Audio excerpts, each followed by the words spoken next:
I'm here to talk to you today about sleep, and in particular I'm here to talk to you about intermittent sleep. And so you might be somebody who is finding that you're going to sleep okay, like falling asleep all right, but you're waking up at 2 o'clock in the morning, 2, 3, 4 o'clock in the morning, and maybe your thinking brain, your mind is just whirring with thoughts and you just can't get back to sleep. And you know, maybe you've tried some essential oils, maybe you've even tried counting sheep, but it's just not working, okay? So sleep is obviously really vital for our functioning. And if you're having interrupted sleep, then it obviously goes without saying that it's going to have a huge knock-on effect in every area of your life. You know, it all starts with getting a good night's sleep so that your body can do its deep replenishment, do its repair work, do its deep rest. So if you're having interrupted sleep or poor quality sleep, then it's going to have repercussions elsewhere. So if this sounds like you, if this sounds like a problem that you're experiencing, that you're waking up in the night, there are a few things that you can do. Some of them might not be what you're expecting, so we're going to get into that today in just this short class on sleep and improving your sleep. So hello, for those of you who I haven't met personally, I am Jess Holliday, and I'm a woman on a mission to help you learn the secrets of self-mastery. So, because in order to achieve everything that you want in life, you must first master yourself. And self-mastery really is the key to finding a new way of living. It's our way to a better mind, body and soul health, and it's how we build a healthier, happier and more harmonious world. So sounds pretty good. So with that said, interrupted sleep, poor quality sleep, what's going on? So there's a few things that are at play here. And the first thing we're going to talk about is your nervous system. So when we are going to bed, we need to be going to bed in the right nervous system state. Basically, we have two different modes. We have the sympathetic nervous system, which is our fight, flight, freeze response. And then we have our parasympathetic nervous system, which is more of our rest and our digest response. So this is our downtime. And what can happen is that sometimes we might go to bed in the wired, sort of sympathetic state, which means that we're going to bed wired but tired. So it means that we might want to go to sleep, we might be ready for sleep, but actually our bodies are not in the right mode, literally. So as humans, our bodies naturally fluctuate between these two modes approximately every hour and a half to 2 hours. So that's a normal thing. But sometimes when we are going to sleep, we are literally just going to sleep in the wrong mode. So we're trying to get to sleep in the sympathetic nervous system state. And that just means that the repercussions are that as we move through the sleep cycle, the most important part of our sleep is really the first 4 hours.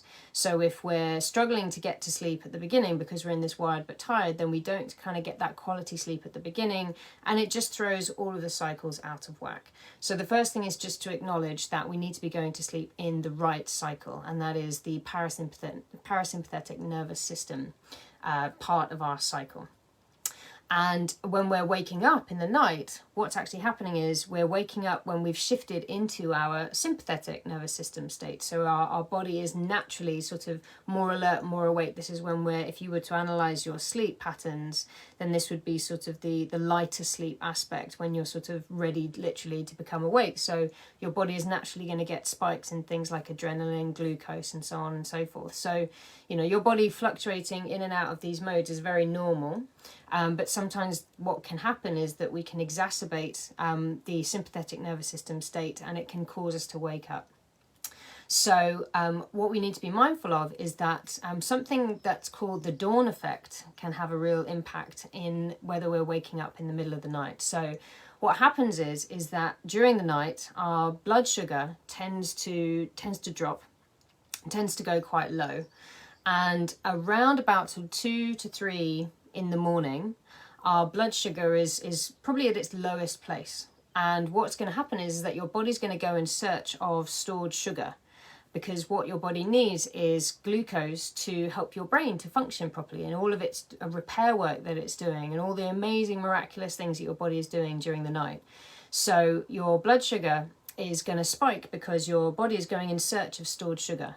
And what that means is that sometimes your blood sugar can spike so much that it wakes you up in the middle of the night. So as I say, this is caused by something called the dawn phenomenon, which is a very natural thing. It's nothing to be feared.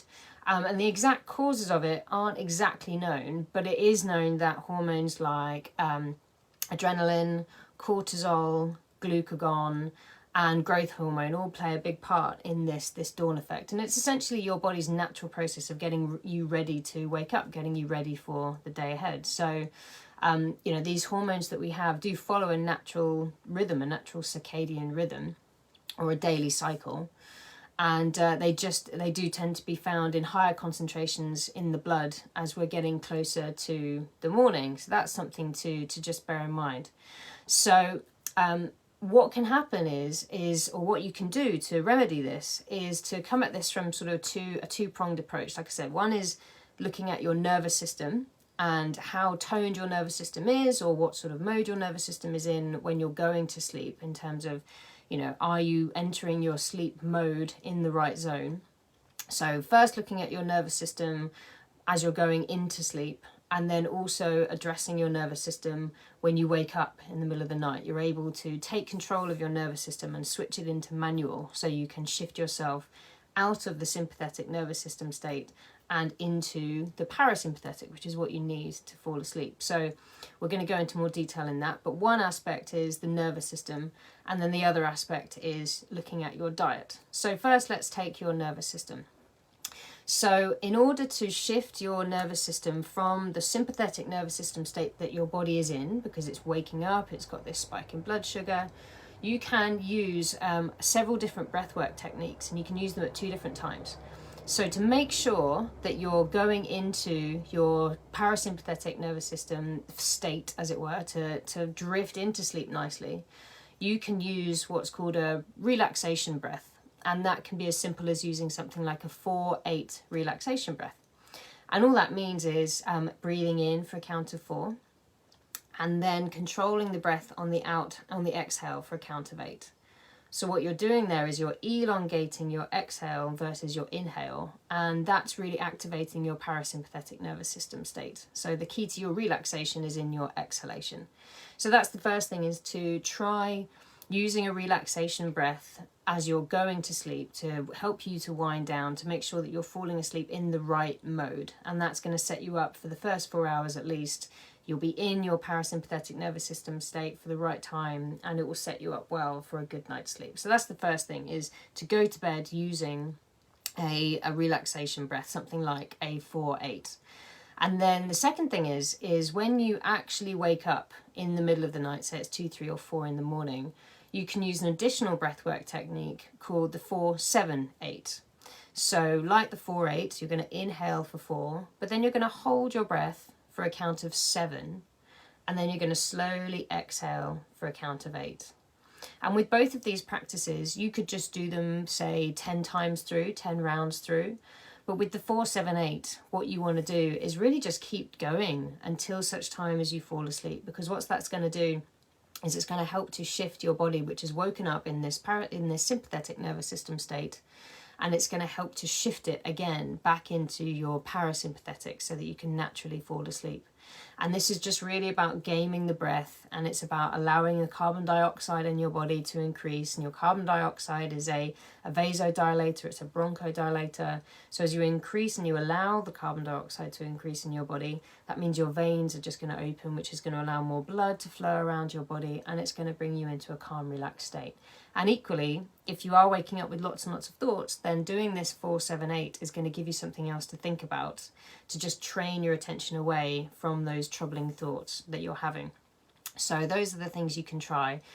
You can find 4-8 or even 4-7-8 somewhere on my channels if you look for them, but there's obviously tons of breathing techniques that you can do on the internet, so search those out. But definitely trying some relaxation breathing to just really slow down your exhalation as much as possible. So that's the nervous system side of things.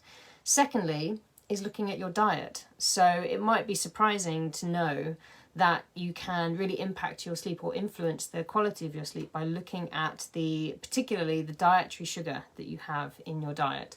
So like I said, the dawn phenomenon that I was talking about before, where your blood sugar is spiking because your body's going in search of sugar to feed your brain glucose so that your brain can do its essential functions during sleep. That's called the dawn effect. It's not necessarily something that needs to be fixed, but obviously if you're having intermittent sleep, then this is going to have an effect on your blood sugar. So what you could do is you could try a few things. You could try fasting, and fasting is going to help to regulate your blood sugar levels. So it will also facilitate, or you could look at doing particular fasts which move you into ketosis. And ketosis really is just when your body is becoming an efficient fat burner. So that means that your body is using fat instead, and using your stored fat instead of stored sugar. And fat is a much more sustainable energy source. So if you are experiencing intermittent sleep, then you could try looking at ketosis fasting specifically to get your body into a fat burning mode rather than a sugar burning mode. Ketosis isn't something that you want to be in all the time. But if you are experiencing intermittent sleep, then I highly recommend just experimenting and looking into ketosis fasting. I highly recommend Dr. Mindy Peltz. She's on YouTube. She's got a ton of videos, so I won't go into more detail on ketosis in this video. But needless to say, you can research that on her channels. And as I say, I highly recommend her process. She also does some fast training weeks, so she may have a ketosis one specifically coming up, but just looking into fasting in order to just get control and to regulate your blood sugar. You could also test your blood sugar levels. So I use something called a Keto Mojo, which is basically where you prick your finger and you test your blood to see where your blood sugar levels are at. So a blood sugar level less than 140 milligrams is considered normal. So if you're finding that your blood sugar is spiking above that, especially if you test it first thing in the morning, that's going to give you an idea about what's actually going on in your body. Okay. So that's blood sugar per se, but then dietary wise, you can reduce your carb intake, so your sugar dietary carb intake. And that doesn't just mean, the typical carbs that we might think about, but you might want to just look for hidden carbs, but just looking at reducing your carb intake before bed, and which can also help or you can also help yourself by lowering your overall intake of dietary sugars.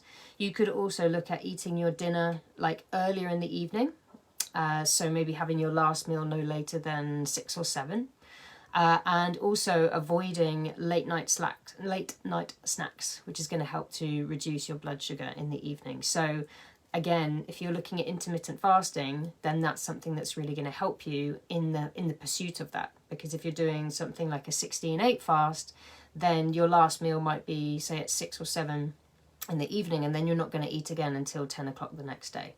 So you're going to naturally be curtailing the amount of carbs or the meals that you're going to be having closer to bed. Whenever you do have your last meal, just make sure that your last meal contains the least amount of carbohydrates that you might have consumed throughout the day. So this is going to help to reduce and minimize the amount of blood glucose in your blood. And then you could also do something active after your last meal, such as taking a walk or just doing a small amount of exercise, just to help to lower that blood glucose again. So those are my tips, those are my hacks, and I hope that that's given you a place to start. I recommend picking one of these strategies and just trying it for 7 days, and whether it's using the breathing before or during sleep, or whether it's looking at your diet, or whether it's trying out intermittent fasting or ketosis, that kind of thing. So just picking one of the strategies that I've recommended and trying it for 7 days. If you're doing fasting, you might want to maybe invest a bit more time in that. But the key thing here really is to be your own science experiment lab partner, and to basically make a note of what's going on in your body. So doing something consistently for 7 days and keeping a note on how that impacts on your sleep and whether your sleep is improving is obviously going to be your ticket to you understanding what's going on and what's happening in your own body. You know your body best, but you just need that consistency of practice and to just see what has the best impact. So as always, I really hope that helps. I just want you to know that you were born a ridiculous miracle. And my intention here is to really just teach, guide, and inspire you guys just how miraculous you are and how miraculous you were meant to be and how powerful you really are. So thank you so much for tuning in. Thank you for your patience at the beginning, for anybody that tuned in at the start whilst I figured out this internet metasphere, the meta universe, whatever it is. And if you like this video, then obviously share it with your friends, your family, and yeah, good luck with it all, and let me know how you get on. Thanks so much.